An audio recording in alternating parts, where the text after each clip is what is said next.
그 날을 세시는 분들은 잘 아시겠습니다만 12월 27일 오늘 12월 27일입니다. 놀랍게도 2020년 참 이런 정말 그 날들이 있었을까 싶을 정도의 그런 해를 그런 연도를 저희가 보내면서 오늘 2020년의 마지막 맞는 그 주일이 되었습니다. 참 감회가 좀 남다를 수도 있겠다 생각이 들기도 합니다. 저도 이렇게 돌아보면 성도님들도 비슷하시겠지만 올해가 어떻게 정말 지나갔는지 모를 정도로 그냥 우리가 늘 듣는 그 말들, 코로나, 뭐 자가 격리, 거리두기, 또 이 마스크, 뭐 이런 말들 속에서 그냥 1년이 어떻게 지나는지 모르게 그냥 지나간 것 같아서 참 좀 뭐랄까 좀 이렇게 허무하다고 해야 될까, 이렇게나 그냥 훅 지나간 것 같은 그런 마음이 들기도 하고, 또 그러면서도 동시에 그래도 또 어떻게 또 1년이 지났다라는 또 감사한 마음도 사실 있습니다. 그래도 주님께서 또 올해를 또 지나가게 하셨구나, 이 날들을 또 보내게 하셨구나, 이런 생각이 드는 것이죠. 얼마 전에 제 지인 중에 한 분이 저한테 문안을 해오시면서 이렇게 이제 보내오셨어요. 날씨가 추워졌습니다. 어찌 지내시는지 안부 인사드립니다. 1년에 한 번 정도씩 인사를 주고받는 사이인데요. 그러면서 하시는 말씀이 한 해를 살아내는 것만으로도 잘한 것 같습니다. 이런 말을 했습니다. 제가 이 말이 참 마음에 와닿더라고요. 한 해를 살아내는 것만으로도 잘한 것 같다. 이것도 참 주님의 은혜다. 이렇게 얘기를 하시는데 제 마음에 참 이렇게 아멘으로 화답이 됐습니다. 어떻든 우리 성도님들 이 1월 달에 이 발발한 코로나 사태죠. 코로나가 1월 달에 저희들이 알려졌었는데, 제가 알기로 1월 20일인가요? 이제 그렇게 처음 우리나라에 발병 보고가 됐었고, 그리고 이제 이렇게 12월 27일까지 지내오시면서 이 한 해를 또 이렇게 살아내게 하신 주님의 은혜를 함께 기억하시면서 감사를 드리셔도 좋겠다 생각이 듭니다. 그 교보 빌딩이에요. 그 광화문에도 있고 강남에도 있는 것을 제가 강남에 있는 걸 제가 최근에 알았는데요. 어제 제가 이렇게 볼 일이 있어서 이제 교회로 오다가 강남에 내려서 이제 또 교회로 오는 그런 버스를 기다리는데 거기 교보 빌딩이 크게 있더라고요. 거기에도 이제 아시겠지만 이렇게 때마다 이렇게 교보 빌딩에는 그렇게 시민들에게 위로가 되는 그런 문구를 이렇게 올려놓고 있는데요. 어제 제가 이렇게 고개를 들어서 간판을 봤더니 이런 글귀가 적혀 있었는데 참 좋은 말이어서 제가 적어놨습니다. 살아온 기적이 살아갈 기적이 된다고, 사노라면 많은 기쁨이 있다고. 김종삼 시인이란 분의 어부라는 시의 한 구절이라고 해서 적혀 있었습니다. 살아온 기적이 또 살아갈 기적이 된다. 또 사노라면 또 많은 기쁨이 있다. 이렇게 속삭이고 있다고 저 배가 그렇게 얘기를 하는 그런 구절이었는데, 우리로 이렇게 살아오게 하신 하나님의 은혜, 또 이것도 기적이죠. 이것이 또 다가올 새해에도 여전히 살아갈 수 있는 힘이 되어주시고, 또 우리 이런 어려움 중에도 또 크고 작은 또 기쁨들을 우리에게 허락하시리라고 믿습니다. 성도님들 함께 이사야서 6장 말씀을 같이 펴주시면 감사하겠습니다. 우리가 성경 이사야를 교회적으로 같이 읽고 있습니다. 우리 예배 시간에도 또 이렇게 이 이사야서의 말씀들을 함께 나누시면서 주님을 기억하고 예배를 드렸는데요. 오늘 저는 이사야서 6장에서 좀 우리에게 주시는 또 제게 주신 교훈을 또 함께 나누기를 원합니다. 이사야 6장 1절부터 8절까지 한번 읽어보도록 하겠습니다. 이사야 6장 1절부터 8절 다 찾으신 줄 알고 함께 제가 읽어보겠습니다. 우시야 왕이 죽던 해에 내가 본즉 주께서 높이 들린 보좌에 앉으셨는데 그의 옷자락은 성전에 가득하였고 스랍들이 모시고 섰는데 각기 6날개가 있어 그 둘로는 자기의 얼굴을 가리었고 그 둘로는 자기의 발을 가리었고 그 둘로는 날며 서로 불러 이르되 거룩하다 거룩하다 거룩하다 만군의 여호와여, 그의 영광이 온 땅에 충만하도다 하더라. 이같이 화답하는 자의 소리로 말미암아 문지방에 터가 요동하며 성전의 연기가 충만한지라. 그때 내가 말하되 화로다 나여 망하게 되었도다. 나는 입술이 부정한 사람이요 나는 입술이 부정한 백성 중에 거주하면서 만군의 여호와이신 왕을 배웠음이로다 하였더라. 그때 그 스랍 중에 하나가 부젓가락으로 제단에서 집은 바 핀 숯을 손에 가지고 내게로 날아와서 그것을 내 입술에 대며 이르되 보라, 이것이 내 입에 닿았으니 내 악이 제하여졌고 내 죄가 사하여졌느니라 하더라. 내가 또 주의 목소리를 들으니 주께서 이르시되 내가 누구를 보내며 누가 우리를 위하여 갈꼬 하시니 그때 내가 이르되 내가 여기 있나이다, 나를 보내소서 하였더니. 우리 13절까지가 물론 6장 전체지만 일단 8절까지만 먼저 읽었습니다. 이사야서 6장은 글쎄요, 이사야를 하나님께서 부르시는 어쨌든 그 장면으로 그 소명을 입은 그런 장면이 기록되어 있습니다. 이것이 최초에 이사야를 처음 부르신 그 장면인지 아니면은 또 이후에 그 처음 주님께서 부르셨다가 또 좀 특별하게 더 부르심을 확인하는 장면이 정확히 알 수는 없습니다. 대개 그 일반적인 선지서들이 자신의 부르심에 대해서 1, 2장에 보통 선지서들의 1장이나 2장에 자기의 소명 간증을 하는 것과 달리 이사야서는 1장부터 5장까지 먼저 하나님의 메시지를 대언한 뒤에 이 6장에 다시 이런 소명에 대한 그런 간증 또 이런 어떤 기록을 남기고 있는데요. 근데 이 하나님께서 이사야를 부르시는 장면이 좀 남다릅니다. 먼저 배경이 되는 그런 시대가 나타나 있죠. 6장 1절을 보시면 언제 그 이사야를 부르셨는가, 이 장면에서 특별히 보신 대로 우시야라는 왕이 죽던 해였습니다. 우시야 왕이 죽던 해.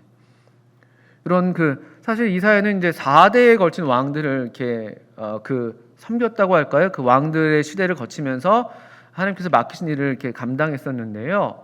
그 우시야 왕이 죽던 해에 그가 부르심을 입었다고 되어 있습니다. 그 한번 생각해 보게 됩니다. 그 우시야 왕이 죽던 해. 그리고 보니까 이사야는 여기 지금 성전에 가 있는 것 같죠. 왜냐하면 이사야가 본 지금 장면이 주께서 높이 들린 보좌에 앉아 계시고 그의 옷자락이 성전에 가득했다, 이렇게 표현하고 있습니다. 또 4절에서도 문지방에 터가 요동하고 성전의 연기가 충만하다, 이렇게 되어 있습니다. 그러니까 왜 우시야 왕이 죽던 해에 이사야는 성전에 가 있었을까? 물론 그 죽던 날 그 자체는 아니었겠습니다만 우시야 왕이 죽던 해에 성전에 가 있었던 이사야, 어떤 마음으로 이사야는 성전에 가 있었을까?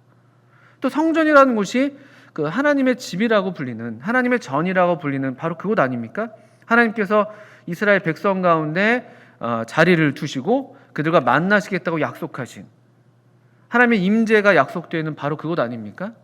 그러니까 우시야 왕이 죽던 해에 이 이사야는 하나님의 성전에 가 있는 모습을 보게 되는 것이죠. 그 심정을 좀 한번 생각해 보게 됩니다. 그 성경 역대하, 우시야 왕에 대한 기록은 성경 역대하에 자세히 나와 있는데요. 우시야 왕은 어떤 왕이었는가 보니까 일단 퀴즈인데요. 좋은 왕이었을까요? 안 좋은 왕이었을까요? 우시야 왕.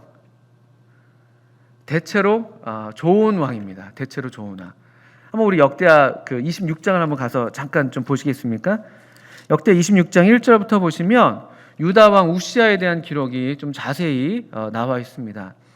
이 역대기는 어떤 그 성경학자는 하나님의 일기장이다, 이렇게도 표현했는데요. 하나님께서 당신께서 세우신 왕들의 이야기를 이렇게 꼼꼼하게 기록을 하셨죠. 26장 1절을 보니까 우시야 왕은 나이가 16살 때에 왕이 되어 있었습니다. 왕이 됐습니다. 16살에 그 왕이 우리 지금으로 말하면 우리 지금 고등학교 뭐 1학년쯤 되는 학생이 이제 왕이 된 것이죠. 물론 옛날에 이런 경우가 많이 있었습니다만 어린 나이에 왕이 되었고요. 4절을 보시면 우시야가 그의 아버지 아마샤의 모든 행위대로 여호와 보시기에 정직하게 행했다. 이게 대체적인 평가입니다. 그리고 한 52년간 왕 위에 올라서 그 다스리는 통치를 했습니다. 또 5절에 보니까 특별히 그가 이렇게 하나님 앞에서 정직하게 행했던 이유를 좀 밝히고 있는데요. 하나님의 묵시를 밝히 하는 스가랴가 사는 날에 하나님을 찾았고 그가 여호와를 찾을 동안에는 하나님이 형통하게 하셨더라. 그러니까 우시야 왕을 통해서 유다 왕국은 상당한 하나님의 은혜를 힘입은 하나님께서 형통하게 하시는 그런 은혜를 베푸셨습니다. 또 6절 이후로는 쭉 보면은 그가 어떻게 이 나라를 부강하게 하고 안정시켰는지, 이를테면은 이제 외교적으로도 상당히 지금 강성한 그런 국가가 되어 있었고, 또 전쟁에서도 승리하게 하고, 또 여러 건축 사업들, 망대를 세우고 성읍들을 건축하는 그런 일들이 있었고요. 또 재밌는 표현은 10절에 보면은 우시야 왕은 농사를 좋아했습니다. 농사를 좋아하는 사람. 그래서 포도원을 다스리는 자들 두고 농부도 두고요. 또 아주 군사력도 지금 강대해졌습니다. 보시면 12절 이후로 보시면 족장의 총수가 2,600명, 모두 큰 용사. 13절에 그의 휘하의 군대가 30만 7,500명, 건장하고 싸움에 능하여 왕을 도와 적을 치는 자. 또 15절에 예루살렘에서 재주 있는 사람들에게 무기를 고안하게 하며 망대와 성과 교에 두어, 이렇게 하면서 아주 군사력도 지금, 그러니까 유다 왕국에서 사실은 이만큼 또 그 솔로몬 이후에 이만큼 강대했던 나라가 있을까 정도로 상당한 지금 그 성군이죠, 성군. 이 성군의 치하 가운데 우리 나라가 지금 이제 태평성대를 구가하는 것 같습니다. 그런데 15절 끝부분을 보시면 이 우시야 왕을 통한 그 유다 왕국의 이런 어떤 부강함에 대해서 이 역대기 기자는 이 한마디로 이렇게 결론을 내리고 있습니다. 15절 끝부분이죠. 그의 이름이 멀리 퍼짐은 기이한 도우심을 얻어 강성하여졌다. 이것이 우시야 왕이 잘해서라기보다는 하나님께서 기이하게 도우셨다. 이건 정말 놀랍게 도우신 일이다. 유다 왕국이 이렇게 강성해지기가 그냥 일반적으로는 쉽지가 않은 일인데, 그 작은 나라가 그 특별한 게 있다고. 그리고 이미 상당히 좀 이미 흥망성쇠를 겪어가면서 좀 이렇게 하락세를 지금 지나가고 있는 때였는데, 이때는 아주 놀랍게 하나님께서 그를 도우셨다. 또 유다 왕국을 도우셨다고 기록을 하고 있는 것이죠. 그러니까 이런 아주 이 우시야 왕의 통치 가운데 이 이사야를 비롯한 이 유다 백성들은 주님의 은혜를 풍성하게 누리고 그러고 있었습니다. 근데 16절 이후에 대개 모든 그 왕들이 이런 오점을 갖고 있는데요. 이게 또 우리의 약점이 되는데, 우시야 왕이 그가 강성하여짐에 그의 마음이 교만하여졌다고 기록이 되어 있습니다. 그래서 그가 어떤 일을 했나 보니까 자기가 제사장 노릇까지 하겠다. 하나님께서 이렇게 나를 기뻐하시고 나를 도우시는데 내가 못할 게 뭐 있어? 내가 이 제사장, 하나님께 제사를 올리는 이런 종교적인 어떤 그 지도력까지도 내가 갖는 게 뭐 문제가 있겠어? 하나님이 나를 이렇게 기뻐하시는데, 이런 마음이 들었는지 그가 제사장만이 해야만 할 수 있는 분향하는 일을 자기가 하려고 했습니다. 그래서 이 제사장 아사랴, 또 다른 용맹한 제사장 80명과 더불어서 얼른 가가지고 이 우시야 왕을 이렇게 책망합니다. 이것은 왕이 하실 일이 아닙니다. 왕이 범죄했기 때문에 하나님 여호와께서 영광을 얻지 못하실 겁니다라고 이렇게 막 책망을 해요. 19절에 보시면 우시야가 얼마나 마음이 교만해 있는지 그 책망을 받지를 못해요. 하나님의 사람 제사장들의 책망을 받지를 못하고 오히려 19절에 여전히 분향하려 하면서 화를 그냥 버럭 내는 것이죠. 어디 감히 이 하나님의 기이한 도우심을 입은 지금 내 덕분에 한 3, 40년간 우리나라가 이렇게 태평성대를 누리고 있는데 내 지금 치적을 알지 못해? 내가 어떻게 우리나라를 부강했는지 알지 못해? 그런데 감히 어디 제사장 따위가 이런 마음이었을까요? 하면서 화를 버럭 냅니다. 근데 그때 하나님께서 이 교만한 우시야를 치시죠. 그 이마에 이 문둥병, 나병이 나게 합니다. 아주 이스라엘 우리 아시는 대로 그 결례에 따르면 가장 치명적인 질병이죠. 그 이스라엘 백성, 그 하나님의 백성에서 떨어져 나가야만 되는 그런 어떤 아주 극심한 중병을 얻게 되고요. 이 나병이 생겨가지고요. 이 성전에, 이 거룩한 성전에 이 부정한 나병 환자가 있을 수가 없잖아요. 그래서 급하게 그냥 왕의 체면이나 이런 것들 생각하지도 못하고 급하게 그냥 왕을 쫓아냅니다. 하나님께서 치신 것이죠. 그리고 우시야 왕이 죽는 날까지 나병 환자가 되었다. 21절에 보니까요.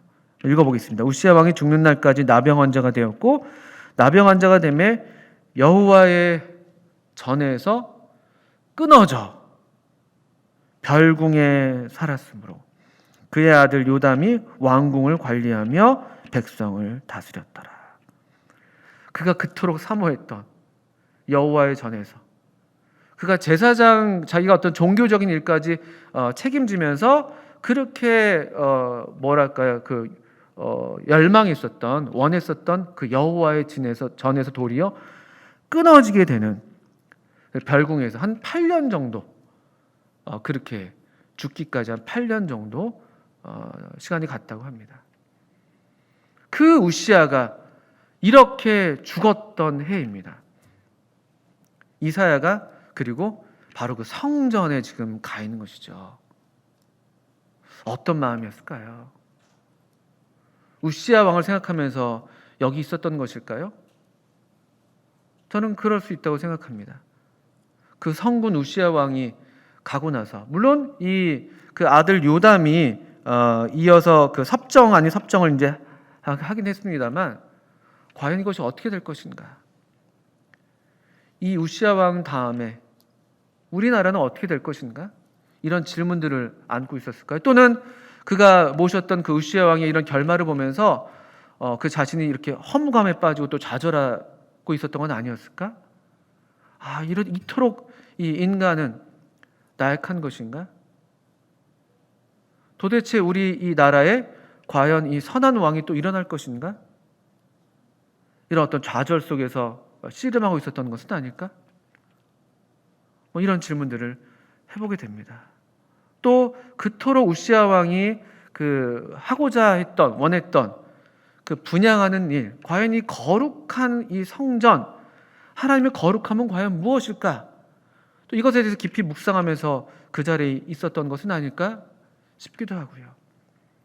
이 성전에서 이 이사야가 아마도 간절한 마음으로 또 씨름하는 마음으로 또 이런 질문들 가운데 그가 기도하고 있지는 않았을까요? 거룩함에 대해서, 이 나라에 대해서, 하나님의 영광에 대해서, 또 인간에 대한 실망과 좌절 가운데에서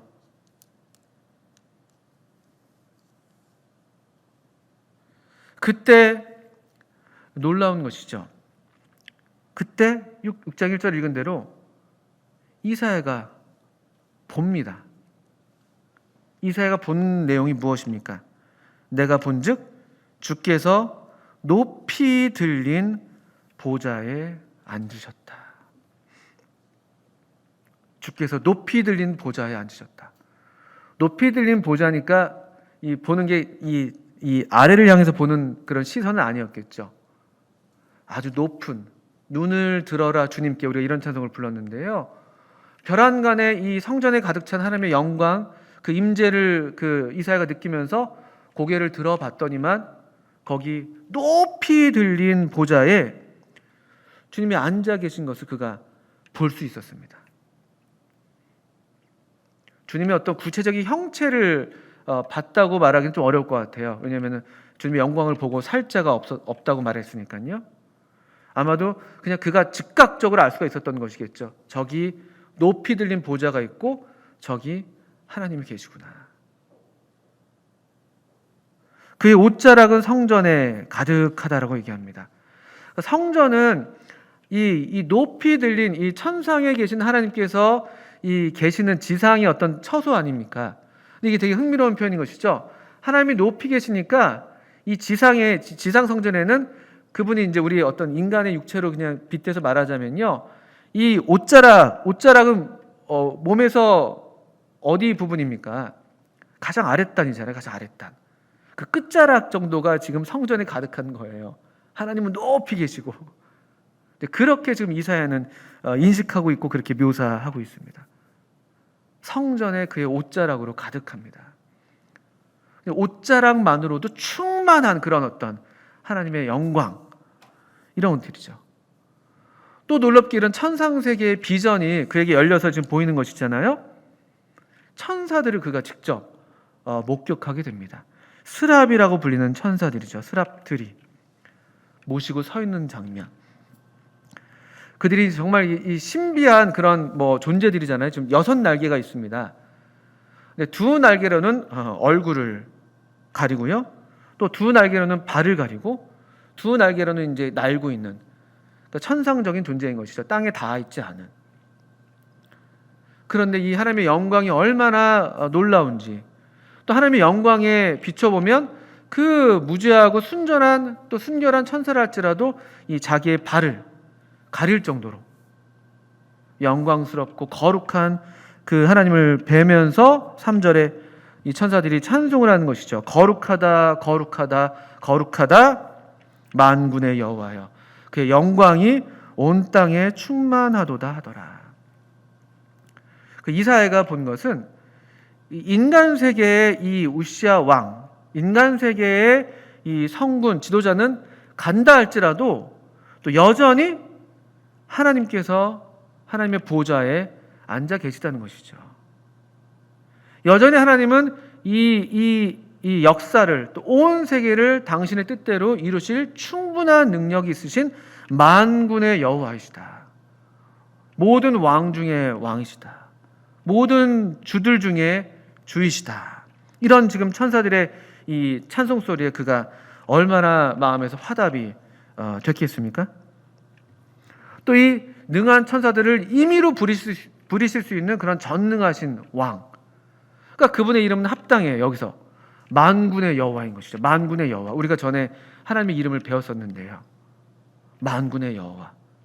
만군의 여호와라는 그 호칭에는 그분의 통치, 그분의 나라, 그분의 어떤 권세, 이와 같은 개념이 지금 포함이 되어 있는 것이거든요. 우시아 왕 갑니다.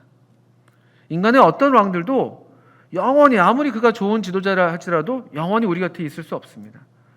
또 인간의 어떤 나쁜 왕들도 하나님의 정하신 때가 되면 가는 것이죠. 왕을 세우시기도 하고 폐하시기도 하는 분이 이 하나님이시라는 것은 다니엘서를 통해서 우리가 잘 알고 있습니다. 이 만대를 정하시는 분, 이 인류의 역사를 주관하시는 분도 하나님이시라는 것이 성경의 확실한 증언인 것이죠. 이 만군의 여호와, 그분은 거룩하고 거룩하고 거룩하다.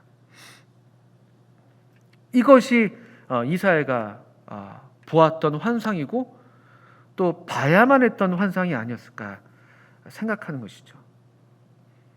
아까도 얘기했지만 그 우시아 왕이 죽던 해라는 이 배경이요, 많은 사람들이 얼마나 이런 어떤 그 지도자를 잃는 그런 그 뭐랄까요, 고통과 시련 아니겠습니까? 그것도 참 그래도 좋은 왕이었는데요, 얼마나 그들이 불안했을까요? 또 주변 정세는 지금 굉장히 위태롭거든요. 지금 시리아랑 우리 북왕국 이스라엘이 연합을 해가지고 우리 유다를 이렇게 위협하는 그런 정세 가운데 있었고, 또 저쪽 좀 더 북동쪽으로는 그 아시리아 제국이 이제 막 부상하면서 또 전 세계를 향해서 으르렁거리고 있는 아주 위태로운 그런 시대였거든요. 얼마나 이 유다 백성들이 사실은 불안에 떨었을까요? 이 나라가 어떻게 되는 것일까? 과연 우리에게 또 이 우시아 같은 지도자가 일어날 것인가? 이 아들 요담은 과연 잘할 수 있을까? 등등등 무수한 질문들, 그런 불안감, 그것이 비단 이사야만이 아니라 제가 생각할 때는 그 당시 이스라엘 백성들의, 이 유다 백성들의 마음이 아니었을까. 그때 그에게 보였던 환상은 이 높이 들린 보좌에 앉아 계신 우리 주님, 그리고 만군의 여호와 이었던 것이죠. 5절을 보시면 이런 영광을 뵙고 이 이사야가 이제 자기를 인식하면서 이렇게 고백을 합니다. 그때 내가 말하되 화로다 나여 망하게 되었도다. 나는 입술이 부정한 사람이요 나는 입술이 부정한 백성 중에 거주하면서 만군의 여호와이신 왕을 배웠음이로다 하였더라. 여기 확실하게 이사야가 다시 한번 확인하고 있죠. 내가 지금 뵌 이분이 누군가? 5절 끝부분에 만군의 여호와 그리고 왕 보실 수 있습니까? 만군의 여호와 그리고 왕. 나는 지금 정말 참된 왕을 뵙고 있다. 이분이 온 세계를 주관하시는 만군의 여호와이시다. 그러니까 그가 그 자신이 이런 하나님의 어떤 통치, 하나님의 절대 주권을 인식하지 못한 채 그동안에 어떤 말들을 했었을까요? 화로다 나여 망하게 되었도다라고 말하고 있는 것이죠. 나는 입술이 부정한 사람이다. 그동안 내가 했던 말들이 정말 하나님을 신뢰하는 가운데 했던 말들인가? 우리 얼마나 많은 말들을 우리가 올해 했습니까? 이 코로나 사태를 맞아서 이 코로나로 인해서 얼마 이렇게 혼란스러운 때를 보내기도 했고 또 나라 안팎으로도 이 정치적으로도 그렇고 경제적으로도 그렇고 얼마나 많은 우리가 흔들리는 이 시절을 보냈습니까? 그때 우리가 얼마나 많은 말들을 하기도 하고 듣기도 하고 소위 전문가들의 무수한 말들 또 언론 매체들이 이렇게 우리에게 전해오는 여러 다양한 이 경로를 통한 말들 듣고 우리도 하고 전하고 근데 그런 모든 말들을 기억하면서 이 이사야는 그냥 화로다 나여 망하게 되었도다. 나는 입술이 부정한 사람이다. 또 나는 입술이 부정한 백성 중에 거주하면서 이렇게 얘기하고 있습니다. 왜 그의 말이 또 왜 그 백성들의 말이 그들의 입술이 왜 부정합니까? 이 만군의 여호와 왕, 이 참되신 왕, 이 왕에 대한 믿음과 신뢰가 없는 말들이기 때문에 그런 것이죠. 여러분 잠깐 7장을 보시면 이건 조금 시대가 다릅니다만 이제 아하스 왕 때 이야기예요. 아까 제가 잠깐 말씀드렸습니다만 그 당시 이사야 시대의 세계 정세가 7장 1절을 보시면 우시아의 손자요 요담의 아들인 유다의 아하스 왕 때에 아람의 르신 왕과 르말리아의 아들 이스라엘의 베가 왕이 올라와서 예루살렘을 쳤다고 되어 있잖아요. 아까 말씀드린 것처럼 그 아람과 이스라엘이 연합을 해가지고 이 유다를 지금 침공해 왔습니다. 그때 이사야가 또 역시 그 아하스 왕한테 격려하는 말이 무엇인가 보면요. 이를테면 9절 말씀 같은 것이거든요. 4절 먼저 볼까요? 그에게 이르기를 너는 삼가하며 조용하라.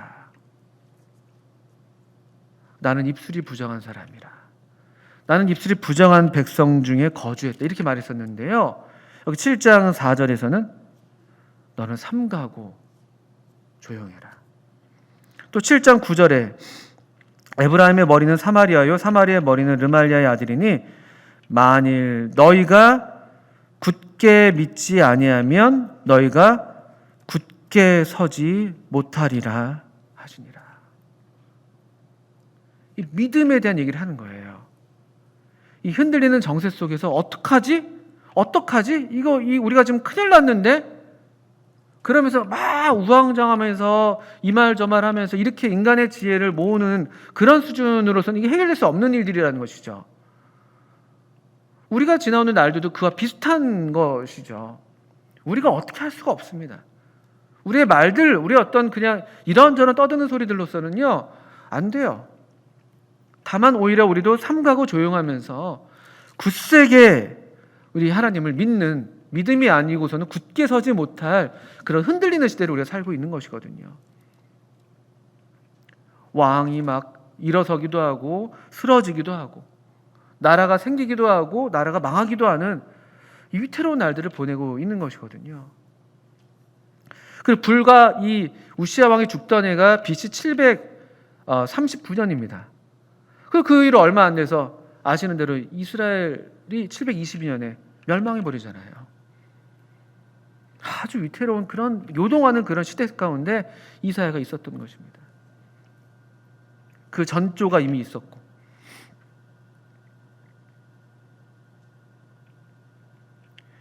이 6장 5절에 이 이사야의 자기 고백, 화로다 나여 망하게 되었도다. 나는 입술이 부정한 사람이고 나는 입술이 부정한 백성 중에 거주하면서 만군의 여호와이신 왕을 배웠다. 이것이죠, 이거. 이런 하나님을 믿는 믿음으로써 우리를 바라볼 때 우리도 이같이 우리의 실체를 알 수가 있는 것이죠. 사실 그래서 우리가 다른 사람을, 사실 이사야가 이 다른 사람을 위한 소명을 받고 있는 것이지만 우리가 다른 사람을 위해서 일하기 전에, 그 소명을 우리가 순종하기 전에 먼저 하나님께서 우리에게 일하시도록 해야 되는 것이죠. 우리에게 먼저 이와 같은 일을 하셔야만 우리가 이 소명을 받을 수가 있는 것이죠. 오늘날 제가 보건대 저희가 지금 사는 시대가 너무 시끄럽잖아요. 옛날에도 이렇게 시끄러운 일들이 많았겠습니다만 지금은 그런 무수한 그런 소란스러운 그런 소음들과 그런 말들이 그냥 여러 매체를 통해서 계속 유통되고 있지 않습니까? 저는 우리가 지금 살고 있는 이 시대가 아주 저는 위험하게 바라보고 있는데, 왠가 하면 이 미디어, 우리 손에 들고 있는 이것들, 옛날에도 이 소식들이 없었던 건 아니었겠습니다만 그때는 이렇게 유통 속도가 빠르지 않았잖아요. 우리는, 제가 보건대 이사야처럼 이 성전에 가 있질 못하는 것 같아요. 성전에 가 있질 못해요.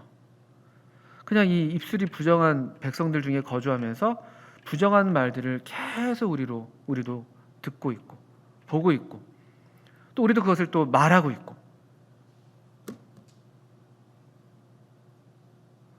정말 우리에게 화가 있습니다. 우리에게 화가 있어요. 이런 수준의 삶을 우리가 산다면 우리에게 정말 화가 있는 것이죠. 감사하게도 이사야에게, 이런 성전에 있었던 하나님의 영광을 뵌 이사야에게 하나님께서 6절 이후에 보시니까 그의 입술을 깨끗하게 하십니다. 그 집에는 여러 그릇들이 있을 수가 있습니다. 금그릇도 있고 은그릇도 있고 질그릇도 있고. 어떤 그릇이 근데 쓰임 받는다고 성경에서 말씀합니까? 깨끗한 그릇이에요. 깨끗한 그릇. 주님께서 주님의 마음을 이렇게 담고 그 주님의 마음을 따라서 하나님의 일을 수행할, 하나님의 사자를 얻기를 원하시는데 깨끗하게 그를 하시는 것이죠. 6절 위에 보니까 부젓가락으로 제단에서 집은 바 핀 숯을 손에 가지고 내게로 날아와서 그것을 내 입술에 대며 이르되, 보라, 네 악이 제하여졌고 너의 죄가 사하여졌다. 이런 정함을 입는, 정결하게 되는 하나님의 은혜를 경험하는 사람들, 어디에서 그럴 수가 있습니까? 어디에서? 하나님의 이 전에서, 하나님의 임재 가운데 우리가 이런 우리를 정결하게 하시는 하나님의 은혜의 사역을 때마다 우리가 경험할 수가 있는 것이죠. 저는 특별히 오늘 아침에도 제가 예배드리면서 그런 마음이 참 있었는데, 참 이 자리가 정말 복되다. 여기가 우리가 있어야 할 자리다. 이 사랑받는 자리, 주님께서 또 우리를 또 씻기시는 자리, 이 주의 만찬을 베푸시면서 주님께서 요한복음 13장에서 제자들의 발을 씻기셨잖아요. 우리 삶의 중심이 잡히는 자리, 이게 사실 안식일의 개념이잖아요. 우리가 부지런히 엿새 동안 일하다가도 안식하면서 다시 하나님과 우리가 호흡을 맞추는, 우리 삶의 리듬이 다시 이렇게 자리를 잡는, 우리 삶의 중심이 되는 그런 자리. 이게 말하자면 우리에게는 이사야에게 성전이 그랬다면은 우리에게는 이런 예배의 자리, 또 주님과 은밀하게 교제하는 그런 교제의 자리들이 바로 그런 자리가 되는 것이죠. 하나님의 영광을 우리가 이사야만큼 뵙지도 못해요. 얼핏 뵙는 것이죠. 얼핏. 여기 주의 옷자락이 성전에 가득했다고 되어 있는데, 우리는 우리 어떤 그 찬송처럼, 또 우리 신약성경의 그 여인처럼 옷자락만이라도 된다면, 가득한 것도 아니고요, 그 옷자락 한 끝자락만이라도, 근데 그것만으로도 우리가 충분하게 깨끗해지고 마음이 새로워지고, 또 우리 자신을 새롭게 보게 되고, 또 주님의 영광을 조금이나마 또 영광이 눈뜨게 되는, 이 이사야가 이게 깨끗해집니다. 주님의 정결하게 하시는 그런 은혜의 사역을 경험하게 되죠. 그때 8절 위에 보니까 이사야의 소명인데요. 사실 이 소명은 아주 특이한 소명입니다. 왜냐하면은 하나님께서 이사야를 부르신 게 아니에요, 사실은. 이 성전에서 주님의 영광을 뵙고 주님의 영광으로 그 심령이 충만해졌던 이사야가 그냥 하나님의 혼잣말을 들은 것이죠. 이게 아주 특별한 소명이에요. 보통은 대개는 하나님께서 사람을 부르시잖아요, 가셔서. 사무엘아, 사무엘아. 또 주님께서도 우리 제자들을 찾아가서 부르시잖아요. 근데 6장 8절은 아주 특별한 말씀이에요. 하나님이 이사야를 부르신 게 아니에요. 그냥 하나님께서, 그 영광 중에 계신 하나님께서, 혼잣말이라고 해야 될까, 삼위 하나님께서 이런 말들을 주고 받으시는 것이죠. 주의 목소리를 들으니, 정말 들어야 될 것을 들은 것이죠. 입술이 부정한 백성들의 말들을 듣는 게 아니라 정말 들어야 될 말씀을 들었어요. 주께서 이르시되 내가 누구를 보내며 누가 우리를 위하여 갈고. 이건 주님의 그냥 마음을 이사야가 알게 된 것이죠. 얼마나 놀랍습니까? 얼마나 우리와 다른지, 얼마나 저와 다른지. 제가 볼 때 시대는 비슷한데, 이사야 시대나 오늘날 우리 시대나 어쩌면 우리 시대가 더 위태롭고 더 위험한 그런 날들을, 정말 화가 목전에 있는 그런 날들이죠. 우리 이사야 1장부터 5장까지 이사야가 계속 화를 얘기하고 있는데, 그 이스라엘 백성들, 유다 백성들의 모습이 그대로 우리 모습이잖아요.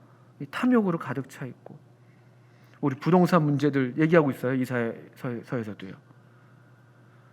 또 하나님에 대해서 불경건한 것들, 아까 우리 그 악을 선하다고 하는, 공의가 무너져 있는 그런 일들, 또 지도자가 없는 문제들. 그래서 이 젊은 애들을 막 세워다가 우리의 지도자를 해달라고 막 얘기하는 그런 문제들, 막 등등등. 얼마나 목하 우리들의 모습과 닮아 있습니까? 그 시대는 어쩌면 우리가 더 위태로운, 우시야 왕이 죽던 해 그 이상의 해를 우리가 보내고 있는데, 과연 우리는, 나는 어디에 있는가? 이 넓은 광장으로 나가서 그 무수한 말들 한가운데, 이 미디어의 광장, 그 가운데 서서 이 말 저 말 들으면서 오히려 표류하고 있는 건 아닌가? 숱한 염려와 두려움으로 잘못된 선택을, 도울 힘이 없는 인생을 의지하는 그런 선택들을 하고 있는 건 아닌가?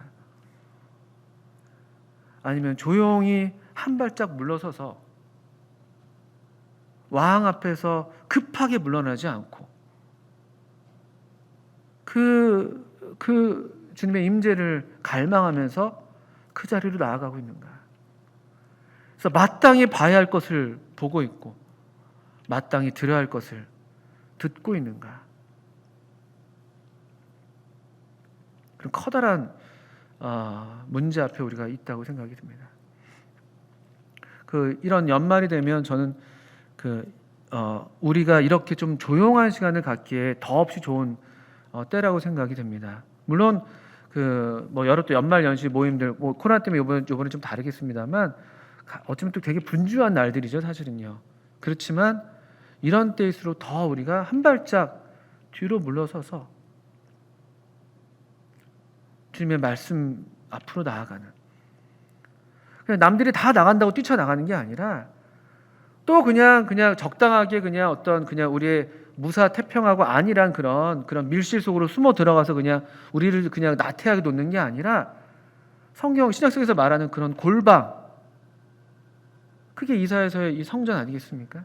하나님의 영광을 뵀던 그 골방으로 찾아 들어가서 다시 조용히 우리에게 말씀하시는, 그러나 확실하게 말씀하시는 그 주님의 마음, 또 주님의 영광을 우리가 회복해야 될 때가 아닌가, 이런 생각을 하게 됩니다. 다가올 날들을 계획하시겠습니다만 누가복음 12장의 어리석은 부자는 그가 재물은 많았을지언정 하나님에 대해서는 부유하지 못하다는 평가를 받았습니다. 그래서 그가 경영했던 그 계획이 허사로 돌아가는 것이죠. 그 창고를 짓고 여러 날 동안 내 영혼아 먹고 즐기자 했지만 아무 그 무의로 돌아간 것밖에 되지 않았습니다. 왜냐하면 그의 생각에는 하나님이 없었으니까. 하나님에 대해서 부유하지 못했다고 말하고 있습니다. 우리 성도님들이 이런 때를 맞아서 성소에 들어갈 때야 내가 깨달았다. 시편 13편에서도 그런 말씀 있지 않습니까? 그냥 있어서는 우리가 깨달을 수가 없습니다. 그냥 우리가 보여지는 대로 보고 들려지는 대로 들어서는요, 우리가 마땅히 정말 중심을 잡을 선명한 비전을 얻을 수가 없습니다. 성소에 들어갈 때야 깨달을 수가 있는 것입니다. 우리가 다른 면에서 좀 덜 부유하다 할지라도 하나님을 믿는 믿음에 대해서는 부유해야 되지 않겠습니까? 시편 119편의 기자는 내가 주의 법도를 준행한 것으로 내 소유를 삼았다고 말씀했습니다. 이런 소유가 우리가 더 풍성해야 되는 그런 때가 아니겠습니까? 그럴 때 우리에게 이 소유, 우리가 가진 이 소유, 또 이 하나님을 믿는 믿음으로 말미암아서 얻게 된 하나님의 부르심을 따라서 그때서야 우리가 가서 하나님께서 우리에게 맡기신 일들을 할 수가 있는 것이죠. 근데 그 일들은 사실은 쉬운 일은 아닙니다. 사실 9절부터 13절까지 이 이사야의 사명이 나타나고 있는데 반대가 예상되는, 언제든지 우리 신앙은, 이 그리스도를 믿는 신앙은 환영받는 시절은 한 번도 없었어요. 근데 여전히 우리 시대는 더 반대를 맞닥뜨리게 될 그런 시대가 되겠습니다만, 그러나 그 사명을 우리가 다시 안고 가는 것이죠. 거룩한 씨가 그루터기가 되는, 여전히 황폐해지고 여전히 그 배임을 당하고 그런 어떤 그 황폐한 날들이 계속 된다 할지라도 하나님의 정하신 때가 있을 것이고, 그때까지 우리 이 거룩한 씨를 품고 있는 이 남은 자들, 이 하나님의 성소에서 하나님의 말씀을 듣고 하나님의 비전을 얻은 사람들만이 감당할 수 있는 사명이 있는 것이죠. 그것이 우리 속에 있는 거룩한 씨, 우리 안에 있는 소망, 우리 안에 계신 그리스도, 그 거룩한 씨가 이 땅의 그루터기가 되어서 황폐한 시대에 여전히 하나님의 이 말씀이, 우리 주님의 영광이 증거되는 그런 일들이 계속 되는 것이죠. 어두운 전망, 앞뒤를 봐도 어디를 봐도 우리가 참 밝은 빛을 보기가 어렵습니다. 전망이 어두울 땐 위를 바라보라는 그런 말이 있습니다. 이 어두운 전망 가운데 우리 더욱 이 높이 들린 보좌에 앉아 계신 만군의 여호와, 우리 왕, 그분을 뵙는 우리 모두가 되기를 바랍니다. 함께 기도하겠습니다.